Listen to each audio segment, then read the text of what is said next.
오늘 설교 제목은 순종입니다. 한번 따라 하시면 감사하겠습니다. 순종. 순종. 잡종 반대 순종이 아니고 순종입니다.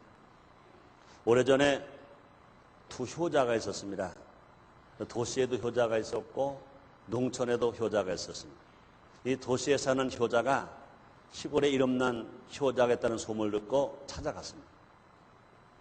시골 효자의 집은 아주 가난했어요. 다 쓰러져가는 초가집이었습니다. 도착을 해서 조금 기다리니까 옷을 누추하게 입은 한 청년이 나무 한 짐을 짊어지고 이제 집으로 돌아옵니다.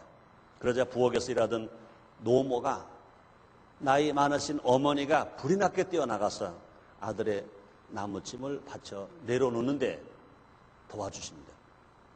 그리고는 황급히 부엌으로 뛰어가서 대야에 물을 떠가죠. 아마 봄이었나 봐요. 김이 모락모락 납니다. 노모는 아들을 마루에 앉게 만들고 열심히 아들의 발을 씻겨줍니다. 무엇인가 얘기를 하시면서 그 노모가 너무너무 즐거워하는 거예요. 너무너무 기뻐하는 겁니다. 즐거운 이야기에 꽃을 피웁니다.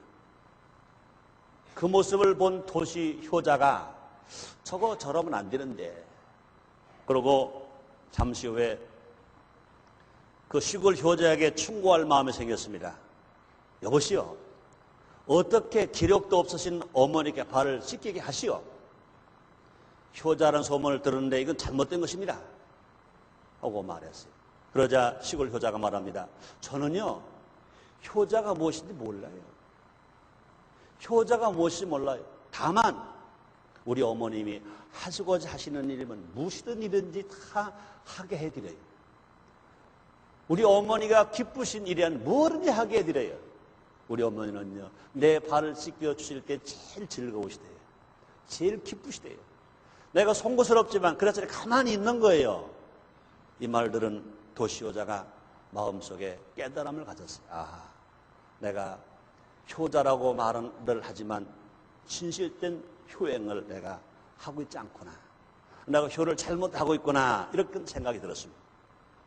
도시효자는 지금까지 자신의 생각대로만 부모를 공경했음을 깨닫게 되었습니다. 좋은 잠자리 만들어 드렸어요. 좋은 음식 만들어 드렸어요. 또 많은 용돈도 드렸죠. 그러나 자기 부모님이 얼굴에서는요 그 시골 어머니 얼굴에서처럼 그렇게 기쁘고 즐거운 모습을 본 적이 없습니다. 그렇게 환한 모습을 본 적이 없어요. 그래서 도시효자가 기쁜 걸 깨달았다는 것입니다. 그렇습니다. 우리도 한번 생각해 봐야 될 것인 것입니다. 우리는요 순종이라는 말을 그동안 많이 듣고 배워왔습니다.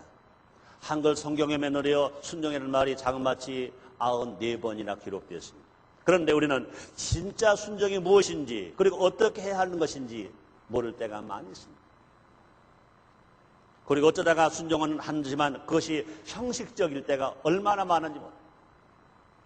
오늘 시간에 성경 말씀을 통해서 과연 순종의 참뜻이 무엇인지 알아봄으로써 함께 은혜를 나누고 하나님의 축복을 받는 우리 모두가 되십시다. 첫째로 무엇이 순종인가 알아보겠습니다. 그렇습니다. 순종은 형식이 아니라 진실된 마음의 표현입니다. 겉으로 아무리 순종을 잘해도 그 마음이 없다면 그건 순종이 아니다 그 말이에요. 순종은 형식이 아니라 진정한 마음의 표현인 것입니다. 오늘 성경 본문에 나오는 말씀을 우리는 너무나 잘 압니다. 순종이 제사보다 낫고 듣는 것이 수양의 기름보다 낫다 한 말씀을 주셨습니다. 근데 사실은요 오늘 사무엘상 15장에 보면 한 실패자의 이야기가 나옵니다. 하나님은 사울을 이스라엘 왕으로 세웠습니다. 하나님의 은혜와 하나님의 사랑으로 이스라엘의 초대 왕이 되었습니다. 왕에 대한 놀라운 축복을 받았어요. 큰 축복입니다. 그런데 하나님께서 사울 왕에게 명령했습니다. 그것은 다름이 아니었습니다. 숙적인 아말렉을 절멸시키되 한 마리의 짐승도 남기지 말라 하고 명령하셨습니다. 사울은요 21만 명이나 되는 대군대를 가지고 있었습니다. 아말렉 족속과 싸워서 대승리를 거두었습니다.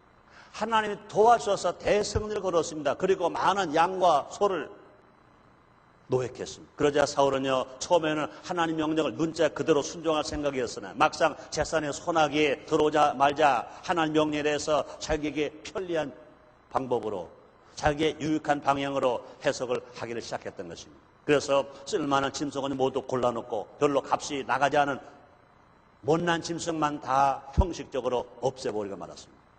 하나님 분명히 그 짐승을 다 죽이라고 그랬거든요. 그 많은 짐승을 노획하고 보니까 아깝거든요. 하나님, 이 좋고 귀한 짐승을 왜 죽입니까? 이것을 짐승으로 써도 되고 우리가 또 음식을 만들어 먹으는데 이걸 그럴 수가 없지 않습니까? 자기 생각으로 판단했던 것입니다. 많은 짐승을 다 자기 나라로 데려왔어요. 그때 선지자 사무엘이 왕을 방문했습니다. 그때 사무엘은 깜짝 놀랐어요. 어디에서요? 많은 짐승 소리가 납니다. 소 소리도 나고 돼지 소리도 나고 말 소리도 나고 낙타 소리도 나고 뭐 닭 소리도 나고 막 짐승 소리가 막 나네. 그때 깜짝 놀랐어요. 그러자 그 사태를 깨달은 사무엘은 상대가 비록 왕이지만 하나님의 자녀로서 하나님 명령을 잘못 듣고 있거나 하나님의 사자의 위치에서 선지자의 위치에서 이를 날카롭게 책망합니다. 그때 사무엘이 사울 왕에게 한 말이 있습니다. 우리가 너무나 잘 아는 말씀입니다. 사무엘상 15장 22절 23절입니다. 사무엘이 가로되 여호와께서 번제와 다른 제사를 그 목소리 순종하는 것을 좋아하신가 좋아하시겠느냐. 순종의 제사보다 낫고 드는 것이 수양의 기름보다 나으니 이는 거역하는 것은 사슬의 죄와 같고 완고한 것은 사식무쌍의 저런 죄와 같음이라. 왕 여호와의 말씀을 버렸으므로 여호와께서 또 왕을 버리 왕이 되지 못하게 하셨나이다.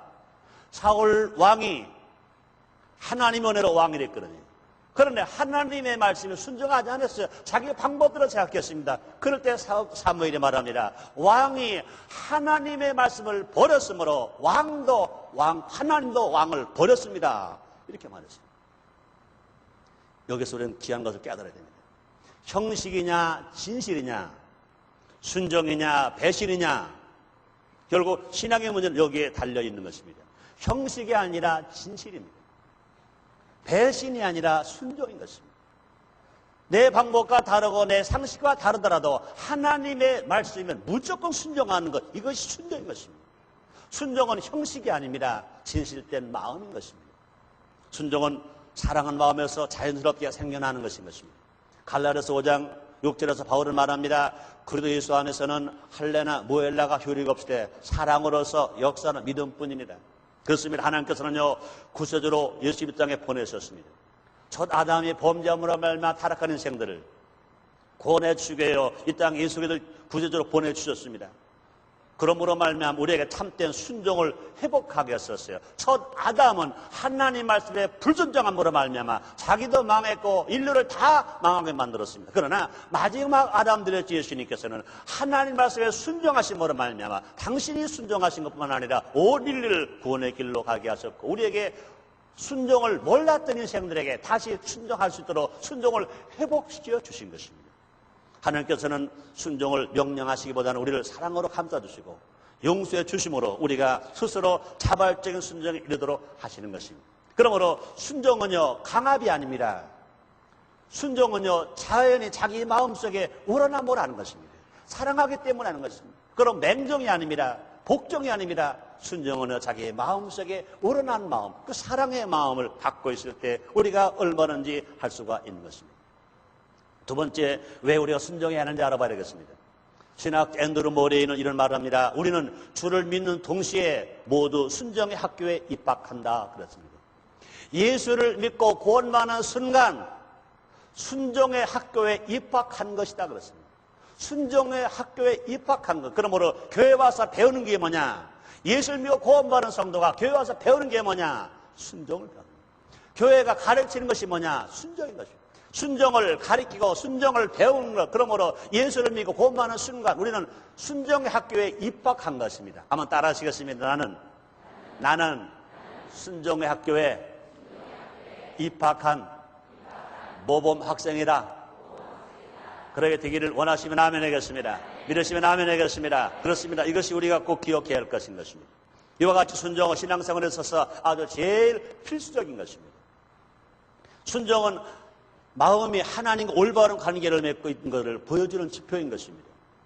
과연 우리가 하나님 마음에 맞는가 맞지 않은가 뭘 보고 하느냐? 하나님 말씀 앞에 얼마나 순종하는가 여기에 달려있는 것입니다. 요한일서 2장 5절 6절입니다. 누구든지 그의 말씀을 지키는 자는 하나님의 사랑에 참으로 그 속에 온전케 되었나니 이로써 우리가 저 안에 있는 줄을 아노라. 저 안에 거한다는 자는 그의 행하시는 대로 자기도 행할지니라. 이렇게 말씀했습니다. 그러므로 말씀을 순종하는 사람은요, 세 가지 차원으로 구분할 수 있습니다. 첫째는요, 첫 단계는요, 벌이 무서워서, 징계가 무서워서 순종하는 것입니다.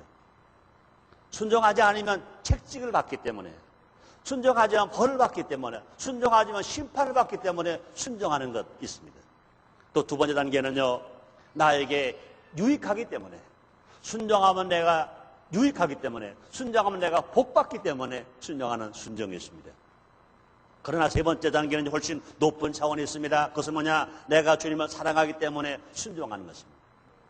내가 징계를 받기 때문에 징계가 무서워서 순종하는 것이 아니라, 내가 복을 받기 때문에 순종하는 것이 아니라, 나를 죄악에서 건져서 하나님 아들을 내게 만들으신 하나님, 나를 구원하기 위해서 독생 예수를 보내신 그 하나님, 나를 구원하시기 위해 머리에 가시관 드시고 양소양만에 못 박혀서 십자가 빌려 죽으셔서 아무 공로 없이 예수를 믿기만 해도 구원받을 하나님 아들에게 하신 그 예수님, 그 은혜가 너무너무 감사해서 그 하나님을 사랑하고 예수님을 사랑하고 성령님을 사랑하기 때문에 하나님이여 말씀하시옵소서, 내가 말씀대로 따르겠나이다, 말씀대로 순종하겠나이다. 이런 순종이 진실로 최상의 순종이요, 하나님 앞에 상급받는 순종인 것 믿으시기를 바랍니다. 또 순종은 믿음을 성장하게 합니다. 사랑하는 성도님들, 여러분의 믿음이 성장하기를 원하시면 아멘 하겠습니다. 여러분의 믿음이 올라가기를 원하시면 아멘 하겠습니다. 많은 사람들은요, 하나님 복을 받아야 됩니다. 그래야 주께 영광 돌릴 수 있습니다. 우리의 신 말씀했습니다. 요한복음 15장 8절입니다. 너희가 많은 열매를 맺으면 하나님은 영광을 받으실 것이요 너희는 내 제자가 되리라 말씀했습니다. 우리가 많은 복을 받아야 하나님 영광을 받으시는 것입니다. 그런데 우리가 많은 복을 받으려면 어떻게 됩니까? 우리의 믿음의 그릇이 커야 해요. 믿음의 받침대가 튼튼해야 돼요. 믿음의 그릇이 커야 많은 축복을 우리가 가질 수 있습니다. 믿음의 받침대가 커야 많은 축복을 올려놓고 그 축복을 바라 누리면서 살아갈 수가 있는 것입니다. 그러므로 우리의 신앙은요, 올라가야 돼요. 큰 믿음을 가져야 됩니다. 그런데 그 성장하는 믿음이 누가 그렇게 성장할 수 있습니까? 순종하는 믿음은요, 성장할 수 있습니다. 그렇습니다. 순종 그 자체가 살아있는 신앙의 표현인 것입니다. 걸어가는 운동이 육체의 모든 부분들과 또 기능을 활발하게 해주는 것처럼 순종은요, 영혼의 기능과 감정을 활발하게 만들어주는 것입니다. 우리가 순종하는 신앙을 가졌으면요, 날마다 영혼을 잘되고 범사형통하고 강건할 수 있습니다. 순종하는 신앙을 가지고 살아가는 사람들은요, 날마다 기쁘고요, 날마다 기도할 수 있고요, 범사에 감사하면서 살아갈 수 있습니다. 순종하는 사람은요, 내려가는 신앙이 아니라 올라가는 신앙입니다. 순종하는 신앙은 날마다 신나게, 신명나게, 날마다 성령 충만함으로 살아갈 수 있습니다. 멕시코에는요, 멕시코에 사는 그 쿠이케익 홍인종과 채탈 홍인종의 언어에는 믿는다는 말과 순종한다는 말이 같다고 표현되어 있다는 것입니다. 그들은 이 두 말이 반드시 하나가 되어야 한다고 생각하고 있다는 것입니다. 왜 그렇습니까? 믿으면 순종하게 되고 순종한다는 것으로 믿음을 내보여주는 것이라고 생각하고 있기 때문에 그렇습니다. 믿음이 눈에 보지 않아요. 그럼 무엇 보고 합니까? 순종하는 것을 보고 합니다. 또 순종하는 것을 보면 뭘 합니까? 믿음이 있는 것을 합니다. 믿음이 있으면 순종하고 순종하면 믿는 거예요. 그러므로 믿음과 순종을요, 떼어서 생각할 수가 없습니다. 영혼 없는 놈이 죽은 것처럼 행함이 없는 믿음 죽었다고 그랬습니다. 그러므로 믿음과 순종은 하나예요. 믿음과 순종은 하나예요. 이번에도 보니까 조용기 목사님 오늘 본문 가지고 설교 제목을 믿음과 순종이라고 그러셨고, 최성교 목사는 오늘 설교 본문을요, 순종이라고 말했습니다. 믿음과 순종이 하나예요. 믿음 있는 사람은 순종 있는 거요, 순종하는 사람은 믿음이 있는 것입니다. 사랑하는 성도 여러분들이요, 진실로 믿음이 있으셔서 하나님 말씀에 순종할 수 있게 되시기를 주님의 이름으로 축원합니다. 또 하나님께 계속 순종치 않으면서도 하나님을 믿는다고 하는 것은요, 예식하는 거요, 그것은 거짓인 것입니다. 마태복음 7장 21절입니다. 나더러 주여 주 하는 자마다 천국에 들어갈 것이 아니요 다만 하늘에 계신 내 아버지의 뜻대로 행하는 자야 들어가리라 주님 말씀이었습니다. 그러므로 정말 하나님께 계속 순종하지 않으면서도요, 하나님을 믿는다고 말하는 것은요, 예식하는 자여 거짓인 것을 성경은 우리에게 말씀하고 있는 것입니다.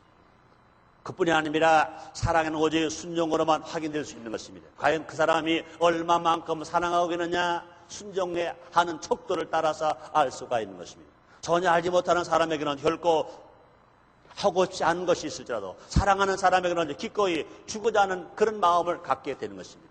남이 요구한다고 해도 결코 치르지 않을 희생도 사랑하는 사람이 필요할 때는요, 기꺼이 치르게 되는 것입니다. 우리가 사랑하는 사람에게는요, 아까운 게 없는 거예요. 그냥 다 줄 수 있어요. 그냥 희생할 수 있어요. 모든 걸 바칠 수 있는 것입니다. 과거에 교통수단이 발달하지 않았을 무렵에 어떤 사람이 경교한 한 젊은이를 만났습니다. 한 학생을 만났습니다. 그 젊은이는 등에 작은 소년을 업고 있었어요. 그 소년은요, 절뚝발이었었어요. 얼마나 힘들겠어요. 어떻게 매일매일 그렇게 업고 가는가? 그거 힘들지 않은가? 그랬습니다. 그랬더니 젊은이가 대답합니다. 나는 힘들지 않아요. 그러게 말도 안 될 일이거든요. 그거 참, 그 이상하네. 그랬습니다. 그랬더니 젊은이가 뭐라 대답하는지 아세요? 내 등에 있는 이 아이는 내 동생이에요. 아무리 무거운 짐이라도요, 사랑으로 짐을 지면 힘들지 않은 거예요. 사랑하는 동생을 위해서 그를 등에 업고 가니까 힘들지 않았다는 거예요. 그렇습니다. 사랑하는 사람에게는요, 그 희생이 아니에요. 오히려 그것이 즐거운 거예요. 기쁘고 감사한 것인 것입니다. 그렇습니다. 우리가 그리스도와의 관계도 마찬가지입니다. 예수님의 하나님의 계명을 무거운 짐이나 부담이 아니라 오히려 이것은 은총인 것입니다. 우리 하나님을 정말 사랑한다면, 우리 예수를 믿고 사랑한다, 하나님을 정말 섬긴다면요, 이것이 모두 은총이 왜 그렇습니까? 그것을 진다는 것은요, 우리의 사랑의 표시이기 때문에, 그뿐이 아니라 하나님으로부터 축복받는 길이기 때문에 그런 것인 것입니다. 그럼 우리가 사랑하는 사람은요, 얼마나 짐을 질 수 있습니까? 세 번째는요, 자, 그럼 어떻게 순종하는가 알아봐야겠습니다. 하나님 뜻을 따라 그 말씀대로 살아야 하는 것입니다. 모든 자녀들 가운데 하나님의 자녀들은 가장 철저하게 순종하는 삶을 살아갔습니다. 왜 그렇습니까? 하나님께서는요, 아버지들 가운데서 가장 지혜롭고 가장 진지하신 하나님이시기 때문에 그렇습니다. 하나님 모든 명령의 요지는 우리가 하나님을 닮기를 원하고 계신 것입니다. 예수님 말씀하십니다. 마태복음 5장 48절입니다. 그러므로 하늘에 계신 너희 아버지의 온전하신 것 같이 너희도 온전하라 그랬습니다. 그렇습니다. 순종은 하나님께 큰 영광을 돌리는 것입니다. 가나안 땅을 정탐했던 여호수아와 갈렙, 우리가 너무나 잘 압니다. 위험한 것을 보았을 때 전혀 개의치 않았습니다. 어떤 부정적인 의사도 발표하지 않았습니다. 어떤 어려움도 제기하지 않았습니다. 그는 전적으로 하나님을 신뢰했습니다. 철병거, 또 하늘까지 솟은 성병을 지닌 성읍, 아낙 자손의 거대한 그 사람들, 이란 모든 것이 아무것도 아니었습니다. 그는 그의 앞에 서서 싸우시며 모든 적들을 그의 발 아래 질파부시는 만군의 여호와를 믿었기 때문에, 만군의 여호와를 믿음의 눈으로 보았기 때문에 그런 것들이 두려워하지 않았습니다. 부정적으로 생각하지도 않았고 부정적으로 말하지 않았습니다. 그래서 그들은요, 오직 여호와를 거역하지 말라 하고 담대히 일칠 수 있었고 적국별 가나안 땅에 들어가는 놀라운 축복을 받게 된 것입니다. 그렇습니다. 순종은요, 하나님께 더 많은 영광을 돌릴 수 있습니다. 또 순종은요, 부모님을 공경하고 순종하는 데까지 가야 되는 것입니다. 미국의 초대 대통령은 워싱턴 대통령이에요. 그분은 신앙이 좋았어요. 훌륭한 지도자였습니다.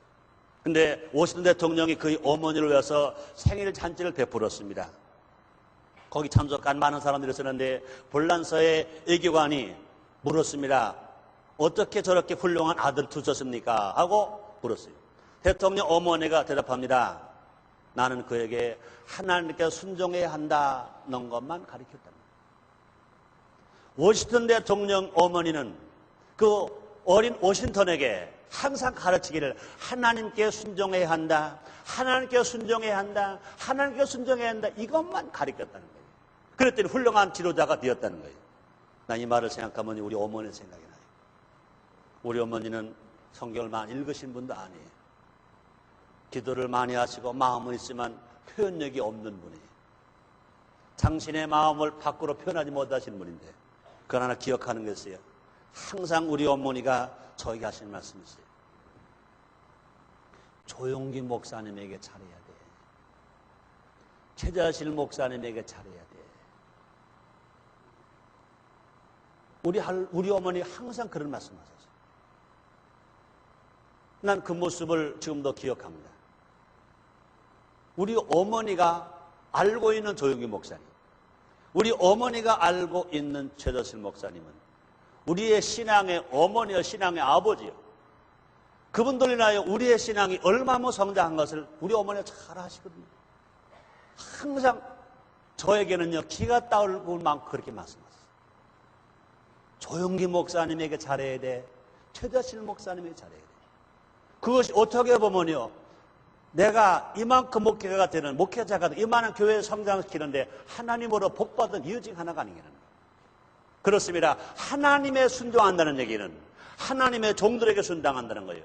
하나님에 순종한다는 것은 부모님에 순종하는 것입니다. 저는 그 어머니 말씀이 항상 귀에 쟁쟁해요. 이와 같이 하나님께 순종하는 사람은요, 당연히 부모님께도 순종하게 되는 것인 것입니다. 그렇습니다. 과거에 잘못된 행실을 고치고 우리는 바르게 살아가기 위해서 어떻게 됩니까? 성령으로 충만할 것입니다. 예수를 믿고 구원받는 성도로는요, 성령 충만해야 됩니다. 워로도 안 되고 애써도 안 되고 심수도 안 되는 일들이 예수를 믿으면 된다고 그랬습니다. 힘으로 안 되고 능으로 안 되고 여호와 신으로 되느라 말씀했습니다. 베드로전서 1장 14절로 15절입니다. 너희가 순종하는 자식처럼 이전 알지 못할 때에 쫓던 너희 사육을 본삼지 말고 오직 너희를 부르신 거룩한 자처럼 너희도 모랭시대 거룩한 자가 되라 말씀했어요. 우리가 거룩한 자가 되어지기 위해서는요, 힘으로 안 됩니다. 능으로 안 됩니다. 예수의 피로 씻어버리고 오직 성령으로 충만한 바라면 우리가 거룩하게 되고 성결하게 되고 깨끗하게 되는 것 믿으시길 바랍니다.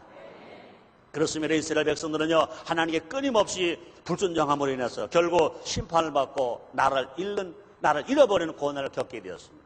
그것은요, 그들의 마음이 거짓되고 부패하기 때문에 그렇습니다. 그러나 성령이 오셔서 우리의 마음을 새롭게 하시면 비로소 하나님께 순종할 수 있게 되는 것입니다.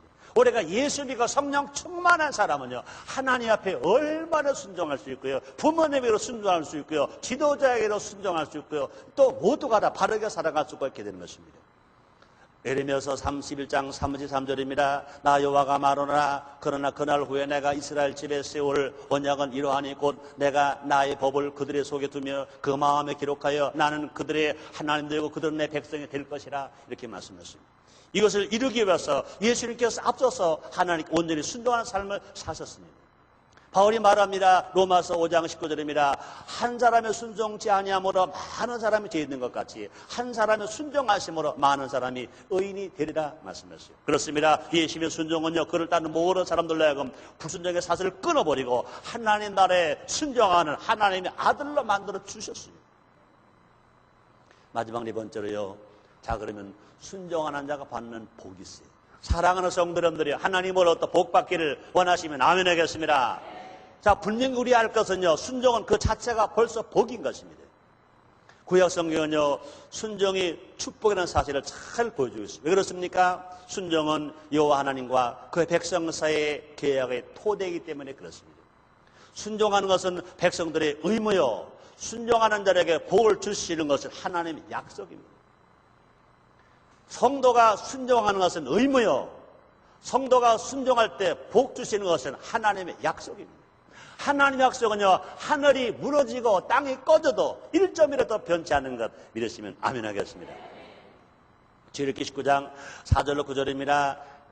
나 애굽 사람에게 어떻게 행하였은가, 내가 어떻게 독수리 날개로 너희를 업어 내게로 인도했음을 너희가 보았느니라. 세계가 다 내게 속하였나니 너희가 내 말을 잘 듣고 내 언약을 지키면 너희는 열국 중에서 내 소유가 되겠고 너희가 내게 대하여 제사장 나라가 되며 거룩한 백성이 되리라. 너는 이 말을 이스라엘 자손에게 고할지니라. 이렇게 말씀하셨습니다. 이 순종은 출애굽 사건의 기본 동기가 되었습니다. 모세가 바로에게 호소할 때 나를 섬기도록, 여호와를 섬기도록 내 백성에게 하라라고 반복하고 가르쳐 주었던 것입니다. 그렇습니다. 계약 백성이 된다고 하는 것은 구원받은 백성으로서 하나님 말씀에 순종하면 하나님이 축복하시고 하나님이 구별하시고 하나님의 성공자되게 만들어 주시겠다고 하시는 약속인 것입니다. 그런 은혜와 그런 축복이 여러분 모두에게 있게 되시기를 주의 이름으로 축원합니다. 우리는 이제 얼마만큼 복을 받을 수 있습니까? 순종한 만큼 복을 받을 수 있는 것입니다. 샘 슈메이커 목사는 이런 말합니다. 10%만 하나님 말씀에 순종하는 사람은 10%의 행복을 받을 수 있다. 절반의 생활만 순종하는 사람은 절반의 행복을 받을 수 있다. 그러나 생활 전체를 하나님 말씀에 온전히 순종하는 사람은 100%의 행복을 가질 수 있다 이렇게 말했습니다. 사랑하는 성도 여러분들이여 100%의 행복을 가지시기를 주의 이름으로 축원합니다. 주의 이름으로 축원합니다. 아브라함은 하나님 말씀을 믿고 순종했습니다. 그래서 그는 많은 복을 받았고 그뿐이 아닙니다. 다른 사람에게 축복의 약속을 전달하는 전달자가 되었던 것입니다. 창세기 12장 3절입니다. 너를 축복하는 자에게는 내가 복을 내리고 너를 저주하는 자에게는 내가 저주하는 땅에 모든 족속이 너를 인하여 복을 받을 것이니라 말씀했습니다. 그뿐이 아니라 이삭은요 아버지께 순종했습니다. 아브라함에게 순종해서 하나님 그를 복 줬습니다. 농사를 지었더니 그 당대 100배가 되었고 하나님 복을 주심으로 마침내 창대가 하게 되고 마침내 거부가 되었다 그렇습니다. 그뿐이 아닙니다. 예수님은 하나님께로 순종하시고 아버지와 어머니께 순종했습니다. 그러므로 죽으셨으나 3일 만에 부활하셨습니다. 하나님 보좌 우편에 앉아 계시고 하늘의 것들이나 땅에 있는 것 땅 아래 모든 것들이 예수님 앞에 무릎을 꿇고 주님의 이름을 부르는 것입니다. 순종은 그 자체가 축복입니다. 우리는 하나님 말씀에 순종하고 부모님 말씀에 순종해야 될 것입니다. 그뿐이 아닙니다. 우리는 지도자의 말씀에도 순종해야 될 것인 것입니다. 진실한 사랑에서 우러나오는 기쁜 마음의 순종을 행함으로 여러분 모두가 다 아브라함 같은 복을 받으시고 이삭 같은 복을 받으시고 예수님 같은 복을 받으시고 여러분 삶 속에 날마다 기적이 일어나게 되시기를 주의 이름으로 축원합니다. 기도하겠습니다. 하나님 아버지 감사합니다. 날마다 주님 사랑하시고 은혜를 주시는 주님, 오늘 우리를 사랑하시사 하나님 성전에서 신령과 진정으로 예배드릴 수 있도록 은혜를 베풀어 주시니 감사합니다. 우리 모두 순종하기 원합니다. 성령 충만함으로 우리의 삶 자체가 순종이 되게 하시고 아버로 순종함으로 말미암아 하나님의 사랑 더 바르며 은혜 더 바르며 복받는 우리 모두가 다 되어지게 하여 주시옵소서. 예수님의 이름으로 기도드리옵나이다. 아멘.